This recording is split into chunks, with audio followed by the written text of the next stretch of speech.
आगम में सभी आचार्यों ने एक मत होकर के 5 महीने निर्धारित किए। 5 महीने से एक दिन भी ऊपर हो जाए तो साधु को आहार नहीं देना चाहिए। उसका दोष उस बालक पे पड़ेगा जो गर्भ में है।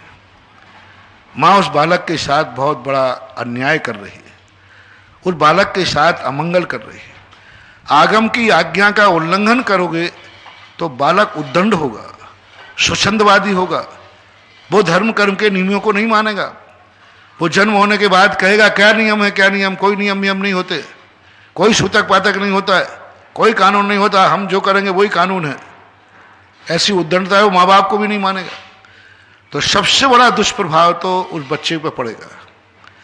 दूसरा, उसका दोषी माँ है और परिवार वाले हैं, और जितने समाज के लोग हैं वे सब उस कोटि में आएंगे। सब आचार्यों ने एक मत होके कहा है, अनेक मत होके नहीं कहा। किसी आचार्य का इसमें मतभेद नहीं है। त्रलोय प्रणति से लेकर के मूलाचार तक सब में एक ही बात कही गई। और पर दूसरा महान दोष है मुनि महाराज को।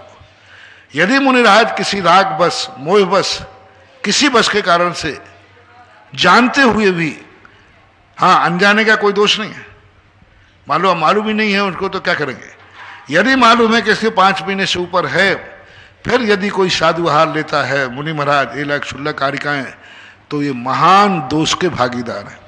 आगम आज्ञा का उल्लंघन का महान प्रायश्चित है। जो स्पष्ट बुद्धि पूर्वक जानते हुए, उनको ये भी मालूम है कि आगम में 5 महीने कहे, फिर भी किसी मोहवश, किसी रागवश, किसी कारणवश जानते हुए भी यदि उससे आहार लेते हैं तो वे महाप्रायश्चित के भागीदार हैं। मूल नाम का एक प्रायश्चित होता है, वो मूल नाम का प्रायश्चित के भागीदार होते यदि ज्ञान होने पर लेते।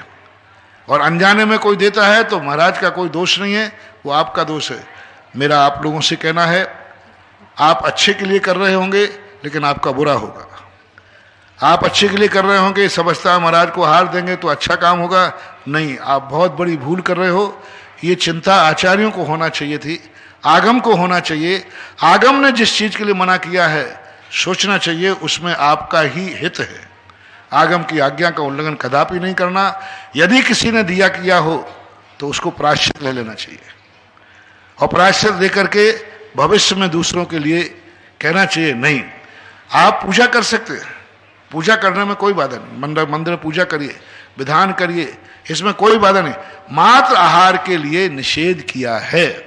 आहार आप नहीं दे सकते, देना नहीं चाहिए। चौके में उस समय उनको कोई कार्य नहीं करना चाहिए, बाहर रहना चाहिए।